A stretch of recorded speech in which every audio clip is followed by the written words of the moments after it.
Ny tenin'Andriamanitra izay vakiana amintsika anio arak'izay voasoratra ao amin'ny Samuela voalohany toko 2 dia ny 2 ka hatramin'ny 5.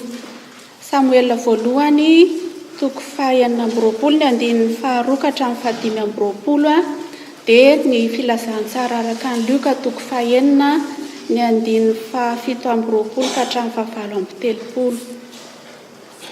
Rehefa samy nahita dia vakiako amin'ny anaran'i Jesosy. Dia niainga i Saoly nidina nakany any efitra Zifa, nitondra 3,000 lava hofantina tamin'ny Israely, anaraka azy hitady an Davida any efitra Zifa. Ary nitopo tao amin'ny havoana Akila manandrify ny efitra teo amoron-dalana izy, fa Davida kosa nitoetra tany any efitra, ary hitany fa tonga nanaraka azy tany any efitra Saoly. Dia naniraka mpisafy Davida ka fantany fa tonga tokoa Saoly. Dia niainga Davida ka tonga teo amin'ny tobian'i Saoly, ary hitany Davida izay nandry an'i Saoly sy Abnera zanaky Nera, komandin'ny miaramilany, fa Saoly nandry teo amin'ny sehatra sarety sady nitoby manodidina azy ny vahoaka. Ary hoy Davida tamin'ny Ahimeleka Hetita sy Abisai zanaky Zeroia, rahalahin'i Joaba: iza no hidina hiaraka amiko any amin'ny Saoly any Atoby? Dia hoy Abisai: izaho hidina hiaraka aminao. Ary tonga tao amin'ny vahoaka i Davida sy Abisai no nialina, ary indro Saoly nandry ka natory teo anatin'ny sehatra sarety, ary ny lefiny nitsatoka tamin'ny tany teo anilan'ny lohany, fa Abnera sy ny vahoaka nandry manodidina azy. Ary hoy Abisai tamin'ny Davida: efa voahidin'Andriamanitra ho eo an-tananao ny vahavalonao izao, koa masina ianao, aoka ho lefoniko indray mandeha monja ataoko miboroaka amin'ny tany izy, fa tsy hamely azy indroa akory aho. Fa hoy Davida tamin'ny Abisai: aza mamono azy, fa iza no maninditra ny tanany amin'ny voahositry Jehova ka tsy hanantsiny. Ary hoy Davida: raha velona koa Jehova dia aoka Jehova no hamely azy, na ho tonga ny androny, ka ho faty izy, na hirotsaka ao amin'ny ady izy ka hany no ahafaty azy. Sanatria amiko eo anatrehan'i Jehova raha niditra ny tanako hamely voahositry Jehova aho. Fa masina ianao, ny lefina eo anilan'ny lohany sy ny tavoara fitondran-drano no alao, dia andeha sika andeha. Dia nalain'i Davida ny lefina sy ny tavoara izay teo anilan'ny lohany Saoly, ka dia lasa izy, ary tsy nisy olona nahita na nahalalana na hatsiaro, fa natory izy rehetra satria nataon'i Jehova reniko ny torimaso izy. Dia nakeny an-dafitsa Davida ka nijanona teo atapon'ny tendrombohitra lavidavitra ihany elanelan'izy roa tota. Ary Davida niantso an'ny olona sy Abnera zanaky Nera hoe: tsy mamaly va ianao ry Abnera? Ary Abnera dia namaly hoe: iza moa ianao no miantso reheto anatrehan'ny mpanjaka? Ary hoy Davida tamin'ny Abnera: tsy lehilahy mahery va ianao arak'izay? Ary iza no tahaka anao amin'ny Israely? Koa nahoana ianao no tsy miambina ny mpanjaka tomponao? Fa nisy anankiray tamin'ny olona tonga teo hamono ny mpanjaka tomponao. Tsy mety izany nataonao izany. Raha velona koa Jehova dia tokony ho faty ianareo satria tsy miambina ny tomponareo izay voahositry Jehova. Ary izaho ange, fa iza moa ny lefin'ny mpanjaka sy ny tavoara fitondran-drano teo amin'ny lohany.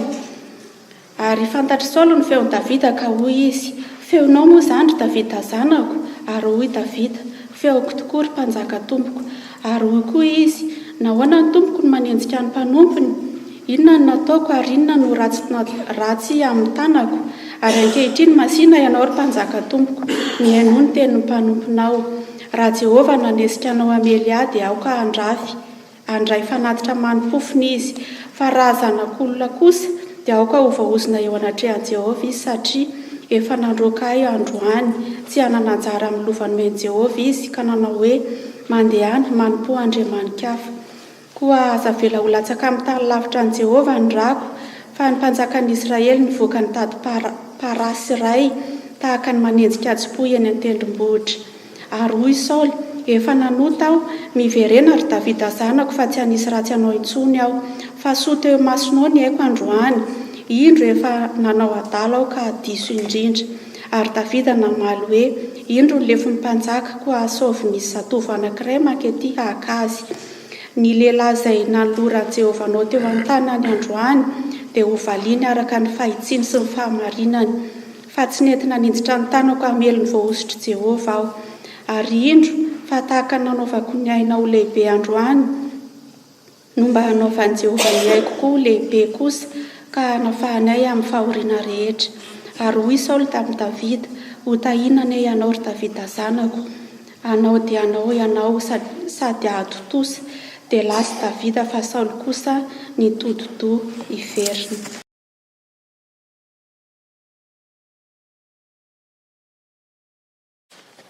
Luc chapitre 6, versets 27 à 38.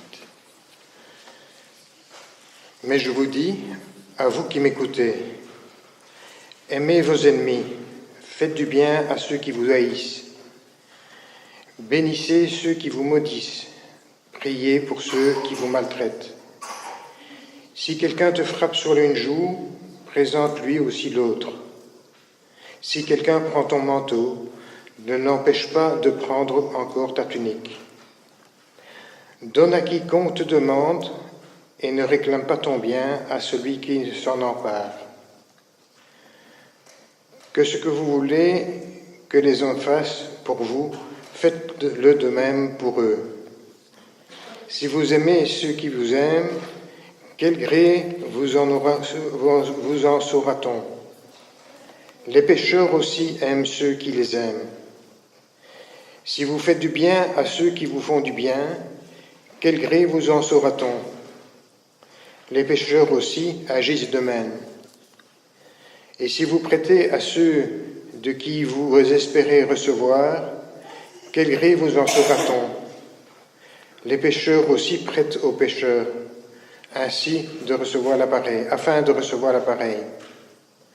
Mais aimez vos ennemis, faites du bien et prêtez sans rien espérer, et votre récompense sera grande, et vous serez fils du Très-Haut, car il est bon pour les ingrats et pour les méchants. Soyez donc miséricordieux, comme votre Père est miséricordieux. Ne jugez point, et vous ne serez point jugés. Ne condamnez point, et vous ne serez point condamnés. Absolvez, et vous serez absous. Donnez, et il vous sera donné. On versera dans votre sein une bonne mesure, serrée, secouée, et qui déborde, car on vous mesurera avec la mesure dont vous vous êtes servi. Parole du Seigneur, ta parole est vérité. Amen.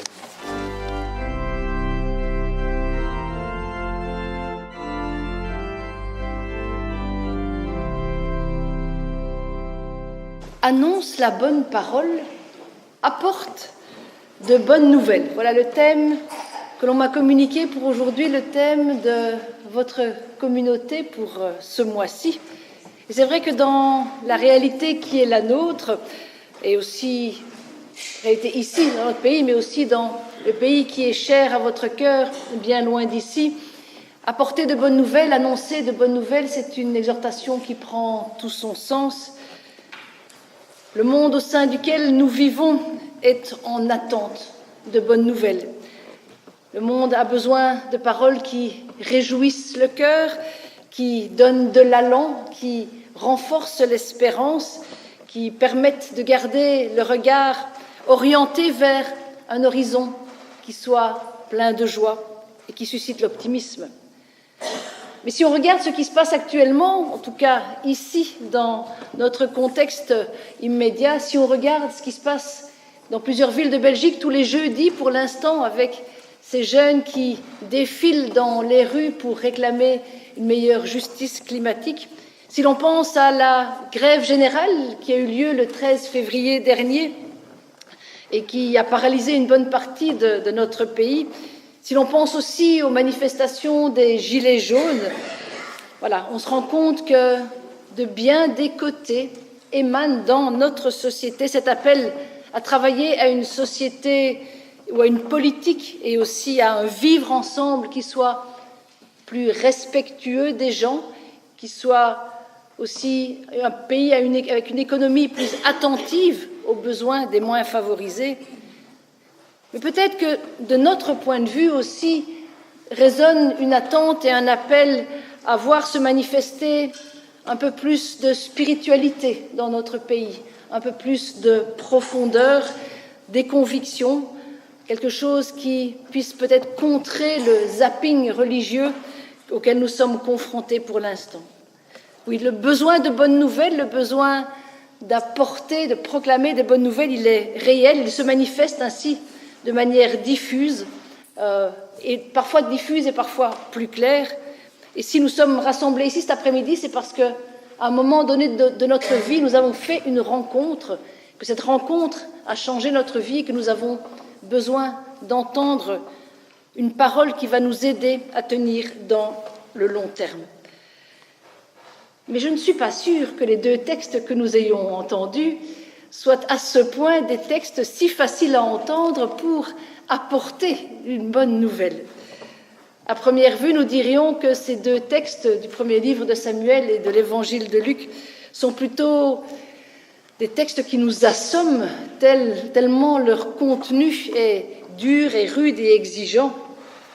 Cet appel à aimer son ennemi, cet exemple d'une vengeance non accomplie par David à l'égard de Saül, ah oui, ça c'est vrai, c'est une bonne nouvelle. C'est même la clé pour pouvoir mettre en place un vivre ensemble plus harmonieux.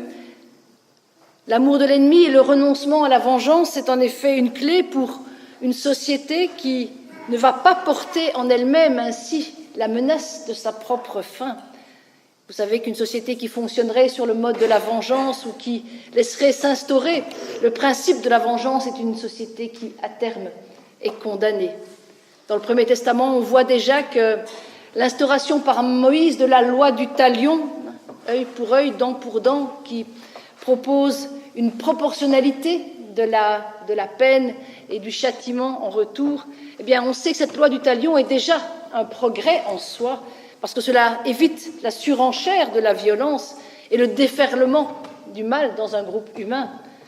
Mais le comportement de David à l'égard de Saül et les paroles de Jésus que nous avons entendues sous la plume de Luc dans son sermon dans la plaine, quel programme! Aimez vos ennemis, faites du bien à ceux qui vous haïssent, bénissez ceux qui vous maudissent, priez pour ceux qui vous maltraitent. Voilà. Avec des phrases telles que celle-là, nous sommes clairement dans la radicalité du commandement d'amour qui a été la caractéristique de la prédication et du ministère de Jésus. Et nous qui lisons ces paroles aujourd'hui, nous savons clairement que cette parole de l'amour, non seulement amour du prochain, mais surtout amour de l'ennemi, nous savons qu'elle fut la marque de l'entièreté de la vie du Christ. Pas seulement son enseignement, pas seulement sa prédication, mais il l'a vécu aussi pleinement, entièrement, dans chacune de ses relations jusqu'à arriver à la croix. Alors quand nous entendons ces deux textes de Samuel et de Luc, comment ne pas nous sentir écrasés? Comment accorder du crédit aussi aujourd'hui dans notre réalité à une telle invitation? Comment prendre au sérieux un tel appel dans nos réalités? Je me dis, nous courons le risque soit d'entendre cet appel et nous courons le risque de vouloir le disqualifier parce que tout simplement un tel appel serait inaudible aujourd'hui, ou bien nous courons le risque de nous disqualifier car nous nous jugeons indignes, nous nous jugeons inaptes, nous nous jugeons incapables d'être à la hauteur d'un tel appel. Mais vous savez, quand Jésus énonce cet appel et cette invitation, il ne parle pas dans le vide. Quand Jésus dit ça, en fait, il n'écrit pas un ouvrage de théologie, ou lui, il n'écrit pas sa prédication dans un bureau. Quand il prononce ces phrases-là, c'est parce que déjà depuis un bon moment, il a cheminé sur les routes de Palestine. Il a déjà beaucoup voyagé, rencontré bien des souffrances, rencontré bien des désarrois. Il a déjà été témoin de beaucoup de drames relationnels, de violences vécues, de blessures infligées, de blessures subies aussi. Et il prend cela en considération. Quand il prononce ces paroles dans le sermon, dans la plaine, il a pris déjà la mesure des cœurs et des comportements de ceux avec lesquels il vit. Et son enseignement, justement, il est nourri de ces rencontres. Il est nourri de son observation de toutes ces situations de vie. Jésus est un fin sociologue, Jésus est un fin psychologue, Jésus est un fin accompagnateur de vie, mais surtout, il est un fin éveilleur de vie. Le passage que nous avons entendu, cet appel à l'amour des ennemis, c'est la deuxième étape de son sermon dans la plaine. Et par quoi a commencé son sermon dans la plaine? Il a commencé d'abord par ses béatitudes à lui. Vous savez, chez Luc, c'est « Heureux vous les pauvres, le royaume de Dieu est à vous. Heureux vous qui avez faim maintenant, car vous serez rassasiés. » Et ces béatitudes à lui, elles sont, contrairement à celles de Matthieu, directement suivies, accompagnées de malédictions. Au heureux correspond un malheureux. Et il dit « Malheur à vous les riches, car vous avez votre consolation. Malheur à vous qui êtes rassasiés maintenant, parce que vous avez faim, vous aurez faim. » Les béatitudes de Luc sont différentes de celles de Matthieu que nous récitons généralement. Ces béatitudes sont compensées, contrebalancées par des malédictions, mais elles sont toutes en lien avec des situations de vie toutes concrètes. Signe que Luc est vraiment en phase avec la réalité de vie concrète de ceux auxquels il s'adresse. Quand il parle ainsi, ce n'est pas du tout pour mettre un baume sur des souffrances, pour essayer d'anesthésier et de faire taire ceux qui sont en souffrance devant lui. Quand Luc dit cela, il annonce un Messie proche des petits et des pauvres. Il annonce un Messie qui s'est fait l'allié de ces petits et de ces pauvres et qui donc, de cette manière, par cette prise de position, par cette option préférentielle pour les pauvres, comme le diront les théologiens après, eh bien, par cela, il annonce le surgissement d'une nouvelle réalité, ce royaume où Dieu renverse les ordres et provoque le basculement des statuts. C'est donc dans le contexte de ces béatitudes que nous pouvons entendre comme une bonne nouvelle aujourd'hui ce commandement de l'amour des ennemis. C'est sur ce nouvel horizon d'une grâce offerte, sur le nouvel horizon de ce bonheur qui est donné, que nous pouvons écouter et nous engager à obéir à cet appel. Ce qu'il vient d'annoncer, c'est le surgissement d'une nouvelle réalité, et un surgissement qui est incontournable pour que désormais l'humain puisse vivre ce shalom que Dieu destine à l'humain. Et maintenant, dans cette nouvelle réalité, il va en déployer les conditions, il va en déployer les modalités, il va en déployer les nouvelles règles. Et ce sont ces appels que nous avons entendus. Elles vont, nous l'avons entendu, dépasser les règles classiques de la réciprocité, ces règles de réciprocité qui généralement gouvernent les relations entre les humains. Tant dans la culture grecque que dans la culture juive, c'était déjà faire œuvre de bonté, de magnanimité, que d'être clément avec ses ennemis. Mais ici, le commandement d'aimer les ennemis, c'est vraiment un cran plus loin qu'il nous entraîne. Il n'est plus question de faire simplement comme les autres, d'agir de la même manière que les autres, mais il faut aller un cran plus loin. Et donc, ce commandement de Jésus, il implique une rupture par rapport aux usages, par rapport aux règles et aux comportements qui régissent ordinairement les relations entre les humains. Et si cette rupture est demandée, c'est parce qu'en fait, elle a déjà eu lieu par sa venue à lui, au milieu des hommes. Et voilà pourquoi il va, à 3 reprises, mentionner une interpellation que nous devons chacun entendre cet après-midi. À 3 reprises, il va poser la même question. Il va dire, si vous aimez seulement ceux qui vous aiment, quel gré vous en saura-t-on? Les pécheurs aussi aiment ceux qui les aiment. Si vous faites du bien à ceux qui vous font du bien, quel gré en vous saura-t-on? Les pécheurs aussi en font autant. Et si vous prêtez à ceux de qui vous espérez recevoir, quel gré vous en saura-t-on? Les pécheurs aussi prêtent aux pécheurs afin de recevoir l'équivalent. Et vous savez que dans la Bible, quand on a une même phrase qui revient aussi souvent, et ici 3 fois, c'est que la phrase a une importance. Et généralement, on le traduit par « quel gré vous en saura-t-on » ? Quelle reconnaissance vous en aura-t-on ?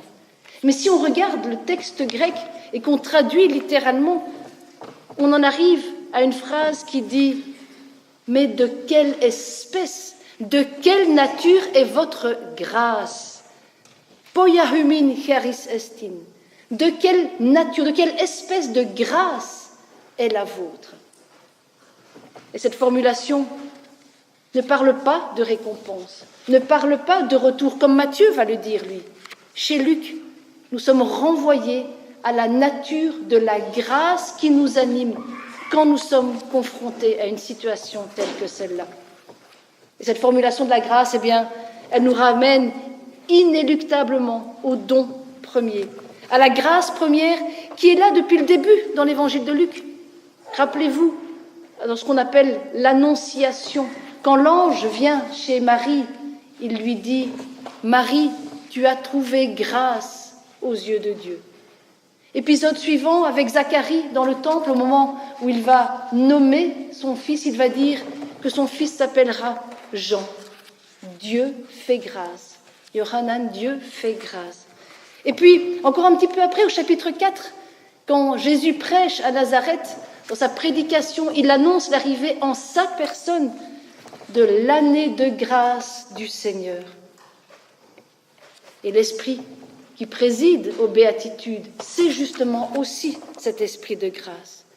Donc, de quelle nature, de quelle espèce est votre grâce quand vous êtes confronté à une situation pareille?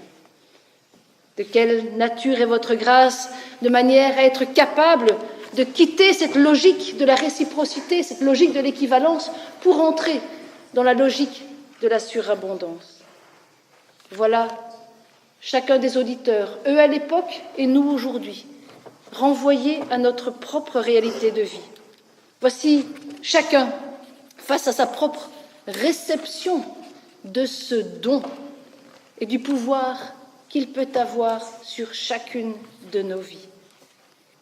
De quelle nature est votre grâce? De quelle espèce est votre grâce? Ça veut dire, comment est-ce que j'ai été touché par cette présence? Comment est-ce que j'ai été touché par ce don, par cette réalité nouvelle que Dieu a voulu déployer dans ma vie et qui donc me permet, moi aussi, de me déployer davantage pour être grâce, don et vie pour les autres? Comment me suis-je moi-même laissé élargir pour pouvoir renoncer à la logique de réciprocité et entrer dans la logique de surabondance qui est cette clé de compréhension du royaume?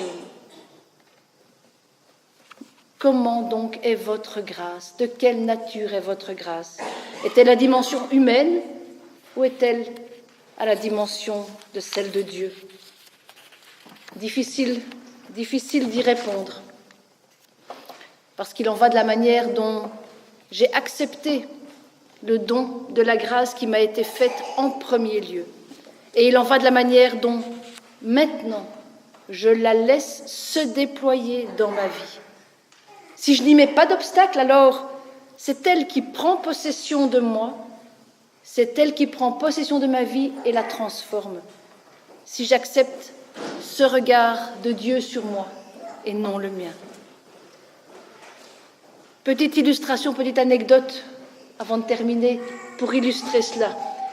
Hier après-midi, Après une semaine qui a été extrêmement chargée en ce qui me concerne, j'avais vraiment besoin de prendre un petit peu l'air, d'aller m'aérer par cette belle journée printanière. Et je suis partie faire ma petite balade habituelle. Pour ceux qui connaissent Bruxelles, côté de Gansourne, il y a la promenade verte, il y a un petit tour qui est possible à faire, une petite balade de 20 minutes. Et j'aime faire ça régulièrement, cette petite balade de 20 minutes dans la verdure. Et puis voilà, tout d'un coup, en me promenant dans ce petit coin de verdure, tout d'un coup, j'ai vu devant moi mon ombre se déployer devant moi. Et je l'ai vue s'allonger, s'allonger, s'allonger, s'allonger de plus en plus, jusqu'à ce qu'elle fasse de moi une silhouette longiligne et bien mince qui m'a réjouie. Mais j'ai vu cette ombre qui tout d'un coup se déployait sans que j'aie rien à y faire. Et je me suis dit, ben voilà l'action de la grâce de Dieu en l'humain. Ce déploiement de notre vie qui nous agrandit, qui nous allonge, qui nous affine et qui nous donne alors d'épouser la réalité des chemins sur lesquels nous marchons. Cette ombre qui s'étend, je n'y ai rien fait, c'est juste le soleil qui était derrière moi, qui l'a provoqué et qui lui a donné vie. La source, elle était ailleurs qu'en moi, mais par le fait de voir cette lumière qui se posait sur moi, qui me déployait à des dimensions que je ne pourrais jamais atteindre par moi-même, je me suis sentie tellement réjouie, accompagnée et soutenue. De quelle nature est votre grâce?